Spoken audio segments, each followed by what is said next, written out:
இன்னைக்கு வந்து நம்ம கத்திரிக்காய் கொஸ்து தான் செய்ய போகிறோம். சிதம்பரம் சைடு வந்து இந்த கத்திரிக்காய் கொஸ்து வந்து எல்லா கடைங்களில், ஹோட்டலில் எல்லாத்துலேயும் இதை செய்வாங்க. எல்லார் வீடுகள்லையும் இந்த கத்திரிக்காய் கொஸ்து கண்டிப்பாக செய்வாங்க. ரொம்ப டேஸ்ட்டாக இருக்கும். அந்த பக்கம் எப்படி செய்கிறாங்கங்கிறது தான் நம்ம இன்னைக்கு பார்க்க போகிறோம். கத்திரிக்காவை இது மாதிரி பொடி பொடியாக நறுக்கி தண்ணியில் போட்டு வச்சுக்கோங்க, இல்லாட்டினா கருத்து போயிடும். போட்டு வச்சுட்டு சின்ன வெங்காயம் உங்களுக்கு நான் வந்து ஒரு 2 கத்திரிக்காய் எடுத்திருந்தேன். அதுக்கு இதில் ஒரு 15-20 சின்ன வெங்காயம் எடுத்திருக்கேன். ஒரு 7-8 பூண்டு பல் எடுத்திருக்கேன். நீங்கள் கத்திரிக்காய்க்கு தகுந்தது வெங்காயம், பூண்டு எடுத்துக்கோங்க. எத்தனை பேரோ அதுக்கு தகுந்த மாதிரி நீங்கள் எடுத்துக்கலாம். ஒரு எண்ணெய் சட்டியில் கொஞ்சம் எண்ணெய் ஊற்றிக்கிங்க. ஏன்னா வெங்காயம், பூண்டு, கத்திரிக்காய் எல்லாம் வதங்கணும். அதுக்காக கொஞ்சம் தாராளமாகவே எண்ணெய் ஊற்றிக்கிங்க. இதில் சின்ன வெங்காயம், பூண்டு 2ஐயும் போடுங்க. நல்ல சின்ன வெங்காயம் எண்ணெயிலேயே வதங்கணும். இது நல்லா வதங்கட்டும். வெங்காயம் ஓரளவுக்கு வதங்கினோடனே இதில் கத்திரிக்காவை தண்ணி இல்லாமல் நல்லா வடிச்சிட்டு இதில் போட்டு இதில் இந்த கத்திரிக்காய் வெங்காயம் வதங்கிறதுக்காக கொஞ்சமாக கல் உப்பு போட்டு இதில் தண்ணி எதுவும் ஊற்றிடக்கூடாது. இப்போ இந்த எண்ணெயிலேயே இந்த கத்திரிக்காய், வெங்காயம், பூண்டு எல்லாம் வதங்கி வரணும். அப்படியே சிம்மில் போட்டு ஒரு தட்டை போட்டு மூடிக்கிங்கன்னா இந்த எண்ணெயிலேயே இந்த கத்திரிக்காய் நல்லா வெந்து வந்துடும். நல்லா வேகட்டும், கலர் மாதிரி வெந்து வரணும். நல்லா வேகட்டும். நல்லா வதங்கிட்டு இருக்கிறது காட்டியும் இந்த கொஸ்துக்கு ஒரு பொடி ரெடி பண்ணணும். அந்த பொடி நல்ல டேஸ்ட்டாக இருக்கும். இந்த கொஸ்தில் போடும்போது என்னென்ன போட்டு பொடி பண்ணுறோன்னு பார்ப்போம். ஒரு 2 டேபிள் ஸ்பூன் மல்லி எடுத்துக்கோங்க, வர மல்லி எடுத்துக்கோங்க. ஒரு 1/4 டேபிள் ஸ்பூன்கிட்ட கடலைப்பருப்பு எடுத்துக்கோங்க.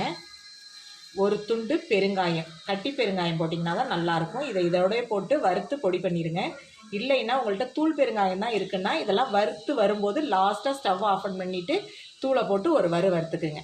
இப்போ உங்கள் காரத்துக்கு தகுந்த மாதிரி நான் 2 காஷ்மீரி மிளகாவும் 3 சாதாரண மிளகாவும் எடுத்திருக்கேன் காரத்துக்காக. உங்களுக்கு எவ்வளோ காரம் வேணுமோ அதுக்கு தகுந்த மாதிரி எடுத்துக்குங்க.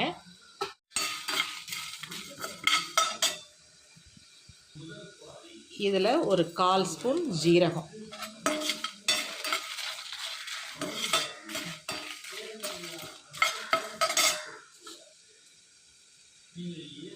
ஒரு 1/4 ஸ்பூன் மிளகு. இது எல்லாம் போட்டு நல்லா கருக விடாமல் செவந்து வாசம் வர்ற அளவுக்கு வறுத்து எடுத்துக்கலாம். எண்ணெயே ஊற்ற வேணாம், சும்மா தனியாகவே வறுத்து எடுத்துக்கலாம். இப்போ இது வறுபட்டுருச்சு. இப்போ இதை எடுத்து நல்லா பவுடர் பண்ணி எடுத்துகிட்டு வந்துடும். நல்லா நைஸாக பவுடர் பண்ணி எடுத்துகிட்டு வந்துடுங்க. மல்லி கொஞ்சம் திப்பியாக இருந்தால் வாயில் தட்டுப்படும், அதனால் நைஸாக பவுடர் பண்ணி எடுத்துகிட்டு வந்துடும். கத்திரிக்காய் நல்லா வதங்கி வந்துருச்சு. இதை இப்படி கரண்டியில் மசிச்சாலே நல்லா மசிஞ்சு வரும். இல்லைன்னா மற்ற வச்சு கடைஞ்சிக்கிடுங்க. இல்லைன்னா இதை ஆற விட்டுட்டு மிக்சியில் பல்ஸில் ஒரே வாட்டி போட்டு ஒரு சுற்றுனீங்கன்னா நல்லா கொரன்னு மசிஞ்சு வச்சிடும். ரொம்ப நைஸாக அடிக்கக்கூடாது. கொரன்னு ஒரு அடி அடித்து எடுத்துகிட்டு வந்துடுவோம். இதையும் கத்திரிக்காவை இது மாதிரி மிக்சியில் ஒரு பல்ஸ் மோடில் ஒரு வாட்டி அடிச்சுட்டு வந்துடுங்க. இது மாதிரி அந்த மசாலாவையும் பொடி பண்ணி எடுத்துகிட்டு வந்துட்டேன். இப்போ கத்திரிக்காவை தாளித்து விட்டுடலாம். இப்போ எண்ணெய் சட்டியில் நல்லெண்ணெய் ஊற்றிக்கிங்க, அப்போ தான் ரொம்ப நல்லாயிருக்கும். கடுகு போட்டு பொரிஞ்சோடனே இப்போ இந்த கடுகு பொரிஞ்சோடனே அரைச்சி வச்சுருக்க அந்த கத்திரிக்காவை போட்டுக்குவோம். எல்லாத்தையும் எடுத்து போட்டு தண்ணி ஊற்றி இப்போ கழுவி ஊற்ற வேண்டாம் மிக்ஸி ஜார்லாம். இந்த எண்ணெயிலேயே கத்திரிக்காய் நல்லா வதங்கட்டும்.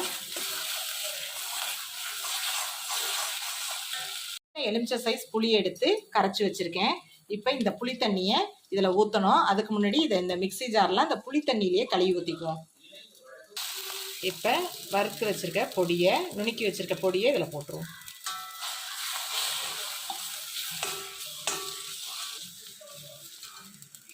இப்போ இந்த புளி தண்ணியை இதில் ஊற்றி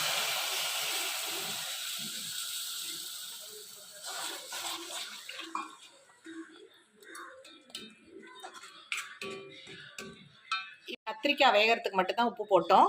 இப்போ இதில் கொஞ்சோண்டு உப்பு போட்டுக்கலாம். இதில் இந்த கத்திரிக்காய்க்கு தகுந்த, தொக்குக்கு தகுந்த உப்பு போட்டுக்கோங்க.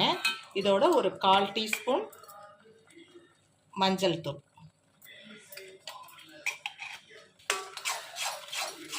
இது நல்லா எண்ணெய் பிரிஞ்சு வர வரலும் திக்காக தொக்கு வேணும்னா ஒரு 2-3 நாளைக்கு வச்சு சாப்பிட்றதுனா இது மாதிரி நல்லா திக்காக எண்ணெய் பிரிஞ்சு வர அளவுக்கு இது பண்ணுங்கள். நாங்கள் இன்றைக்கி இட்லியில் தொட்டு சாப்பிட போகிறோம், அதனால் இன்னும் கொஞ்சம் நம்ம தண்ணி ஊற்றிக்கலாம். கொஞ்சம் தளதளன்னு இருந்தால் தான் இட்லிக்கு சாப்பிட நல்லாயிருக்கும். அதனால் நான் கொஞ்சமாக தண்ணி ஊற்றிக்க போகிறேன். இப்போ லாஸ்ட்டாக இதில் என்ன போடணும்னா,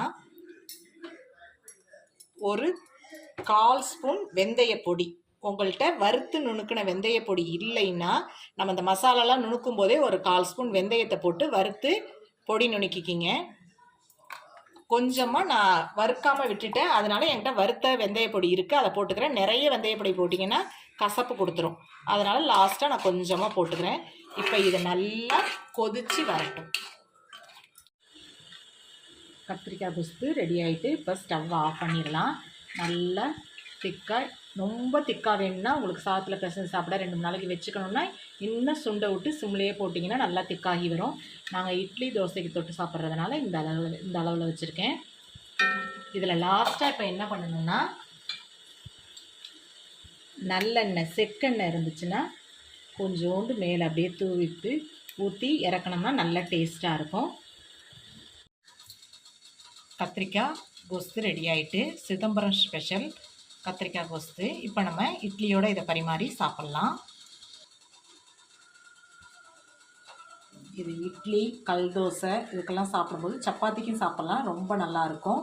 சாதத்தோட பிசைஞ்சு சாப்பிட்றதுக்கும் ரொம்ப நல்லாயிருக்கும். இது 2-3 நாள் வச்சுருந்து கூட நல்லா திக்காக தொக்கு மாதிரி எடுத்து வச்சுருந்து கூட சாப்பிட்லாம். இந்த கத்திரிக்காய் கோஸ்து உங்களுக்கு பிடிச்சிருந்துச்சுன்னா லைக் பண்ணுங்கள், ஷேர் பண்ணுங்கள், கமெண்ட் பண்ணுங்கள், சப்ஸ்கிரைப் பண்ணுங்கள். மறக்காமல் பெல் பட்டனை கிளிக் பண்ணுங்கள். தேங்க்யூ.